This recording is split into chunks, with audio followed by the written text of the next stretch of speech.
right, as we move into our portrait unit, I want to talk to you about some of the materials you're going to be using. We're going to move away from graphite now, and we're going to work with charcoal exclusively. You can work in the beginning stages with a little bit of graphite, but for the most part, you're going to be working with charcoal. Your kit came with several things you're going to need. This baggie of charcoal. There are 2 different types of charcoal in here. You have round sticks, or what look like sticks. This is vine charcoal. This was actually sticks. These were willow vines that have been cooked, basically, in an oven. And they're very lightweight. And these guys, I'm going to show you in just a minute, these are the ones you're going to use the most. This makes a very light mark. This, on the other hand, this square piece is compressed charcoal. And the compressed charcoal is charcoal that's been ground up into a powder and then held together with a binder. This makes a more permanent, blacker mark.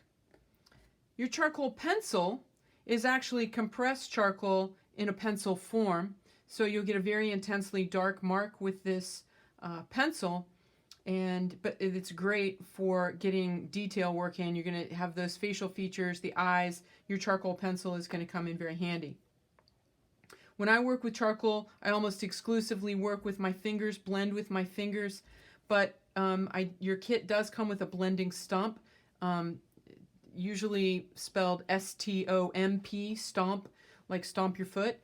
And this is just a rolled piece of paper, and it will blend in really tight spaces, like the corners of the eyes and places like that. So you can use it for all types of blending, but mostly I just use it for tight spaces. If you want to clean this, do not try to unwrap it. You simply rub it on a little bit of sandpaper, and that will clean off the edge. Then you're going to need your kneaded eraser. That's K-N-E-A-D-E-D, kneaded eraser. It's called a kneaded eraser. When you first unpackage it, it will look like this square, but you're going to knead it like you would bread dough or clay. And it's very malleable, and you can form it into any number of shapes. And this is great because you can erase into tight little areas, or you can get a particular type of erase mark that you want to use.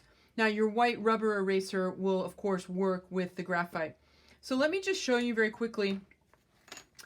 These fine sticks, they're going to break very easily. They're going to break very quickly on you. And I just want you to kind of put down some marks here to begin with, and I want you to see how you're going to blend with it. So you can cover a lot of space very quickly, and you can blend it out with your fingers. You see, you can take that value pretty far, pretty fast. The one thing that will be a little bit frustrating to you at first is that your fingers will pick up the charcoal. You'll say, oh, I had it perfect, I wanted it to stay that way, and your fingers are going to pick up the charcoal. That's okay, don't be too discouraged. In the beginning stages, you're just going to get the objects in the places you want. This vine charcoal I liken it to your HB pencil. It makes a light mark, it's easily erased, so we can come in here and we can erase most of it if we need to, okay? And so you should not be afraid to make mistakes with your vine charcoal, because you can make a lot of changes with this. Your compressed charcoal, on the other hand, makes a very permanent mark, a very black mark. So when you put the compressed charcoal down, you have to be very certain about where you want it to be.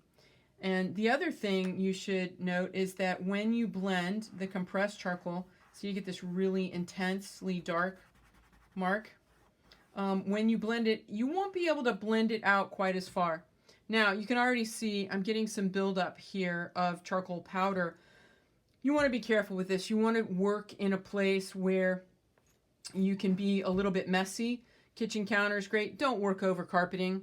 Don't work on the sofa. Don't use your charcoal in your bed. It's gonna get on you. It's gonna get you're going to get dust. But what I like to do, and don't blow it because it will go everywhere. So just take your piece of paper and just tap it a little bit off to the side. Make a little pile that you can clean up at a later time. Okay, so these are kind of the basics of the charcoal pencil. Same thing, but for when you, it is also compressed charcoal, but if you want to use it to make smaller marks, you can do that. It will blend like the compressed. Again, just not as far. You can't take it as far. And again, I told you, you can erase with your white vinyl eraser. So these are the components that you're going to be using. Vine charcoal, compressed charcoal in 2 forms, your blending stump, and your kneaded eraser, your white vinyl eraser, okay? We will do a little setup work with graphite, but this should get you started.